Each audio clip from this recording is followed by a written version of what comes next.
Hotel restaurant থেকে শুরু করে বেকারিজাত খাবার সবখানেই ভেজালের ছড়াছড়ি। চট্টগ্রামে আজও 3টি প্রতিষ্ঠানে ভোক্তা অধিকার সংরক্ষণ অধিদপ্তরের অভিযানে মিলেছে ভয়াবহ চিত্র। বিক্রি হচ্ছে অনুমোদনহীন মেয়াদোত্তীর্ণ খাবার, হোটেলের পরিবেশ নোংরা, দুর্গন্ধযুক্ত। 3 মালিককে জরিমানা এবং অন্যদের সতর্ক করা হয়। লেস অয়েল অ্যাবজর্ব করে আপনার পরিবারকে রাখে হেলদি। ফুড গ্রেড ম্যাটেরিয়ালে তৈরি যমুনা কুকওয়্যার।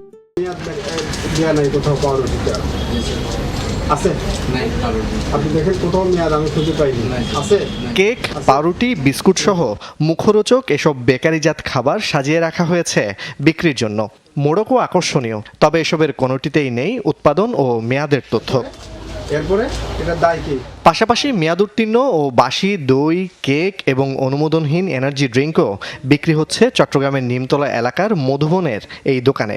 ভোক্তা অধিকার সংরক্ষণ অধিদপ্তরের অভিযানে হাতে নাতে ধরা পড়ে এসব অনিয়ম। আমি যে বুঝতে পারতেছি এটা ঠিক না, সেজন্যই আমরা প্রতিনিয়তই ওদেরকে কি যে জিনিসগুলা জানাই, ছবি, ভিডিও সবসময় আপডেট আমি স্যারদেরকে দেখাইলাম। এদিকে হোটেল রেস্টুরেন্টের অবস্থাও ভয়াবহ।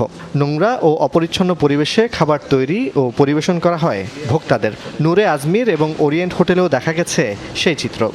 আমাদেরকে সতর্ক করছে যে জিনিসটা আরও পরিপূর্ণ ভালো তো সৌন্দর্য থাকে, এই জন্য কথা বলছেন। এখানে কিছু ক্যাবলা ছিল সামান্য সামথিং, কোনো কিছু না। টাইলসের মধ্যে টাইলস অপরিষ্কার ছিল, সেই জন্য করছে। এখানে পানি পড়তেছে, পানির ওই কারণে বলছে আর কি। অনিয়ম অসঙ্গতির দায়ে প্রতিষ্ঠান 3টিকে ৩৯,০০০ টাকা জরিমানা করে ভোক্তা অধিকার সংরক্ষণ অধিদপ্তর।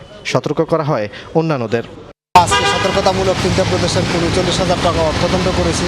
তো আমরা তাদেরকে আবার তদারকি করব। যদি এরপরও তাদের সচেতনতা না হয়, তাহলে আমরা আরও যতটুকু প্রয়োজন আমরা আইনগতভাবে কঠোর হওয়া দরকার আমরা হব।